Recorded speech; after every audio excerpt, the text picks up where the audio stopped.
So, Fear the Walking Dead is back with its double-sized mid-season premiere that aren't really a full single episode, but just 2 episodes airing back-to-back. I decided since AMC can do it, I'm going to do the same and review each episode on their own. So for this video, we are going to discuss episode 9, The Minotaur. I'm going to give you my top 4 favorite moments from the episode, then go into my overall thoughts on the episode. If you happen to like the video, maybe you hit that like button and subscribe to the channel. I really loved this quote that Walker said during his speech, and whatever we as the viewers may think about Walker's past actions, some being pretty heinous, like that time he let those crows eat that poor bastard's brains. This speech solidified to me that he will not be the villain in the back half of Season 3 and will ultimately just get caught up in the storm of death and destruction that hanging around Madison Clark brings. His character actually aligns very closely to Jake in that they both truly just want peace for their people and recognize the larger threat that looms in the form of the dead coming back to life and wanting to eat their brains. One dumb decision leads to the complete breakdown of order within Brokejaw Ranch. When Terrance decided it was a great idea to take a gun into breakfast and start shooting up Walker's people, I thought to myself, man, what a dumbass.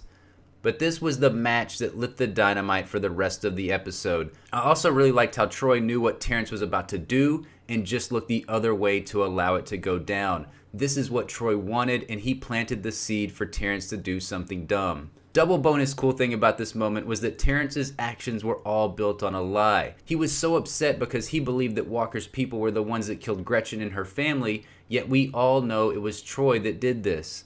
With Troy's lack of stepping in to stop Terrance, he ultimately took out one of his own once again. Even though, according to Troy, he supposedly only wants the good for his people.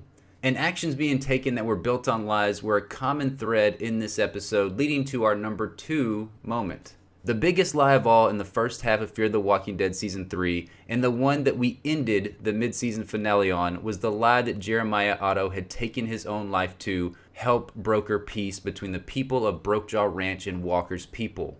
The viewers knew this, of course, but Troy did not.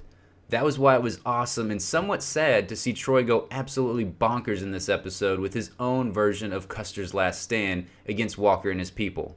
Troy was in denial, rightfully, that his father would go out the way he did, and Troy took it upon himself to take the fight back to Walker and his people, even if it meant ultimately losing his own life. This was a really awesome shootout, and I did not expect this to go down in the first episode back from the hiatus. Regardless of what you think of the actual plot, you gotta admit that the writers have definitely stepped it up with the pacing of Fear the Walking Dead. I also love seeing Troy save Nick, even though if he knew what Nick was about to tell him in the upstairs bedroom, he might be regretting that heroic moment. This was another unexpected revelation in this episode that I didn't see coming until maybe episode 10 or 11.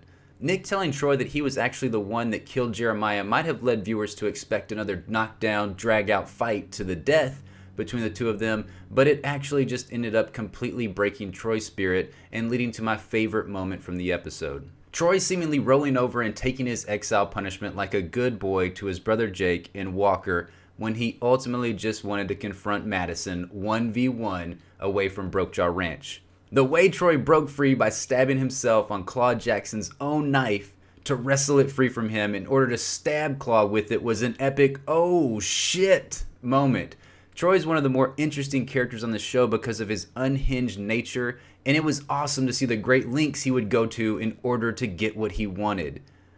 The thing is, what he wanted, I'm not 100% sure though. He seemed to have wanted to kill Madison because he knew she was the mastermind behind Nick killing his father, yet I don't think he would have ever been able to go through with this because he does have some kind of weird bond with Madison, and she seems to have the same feelings about him as well. It's definitely an odd relationship, but I think Troy gets something from Madison that his father never gave him: approval.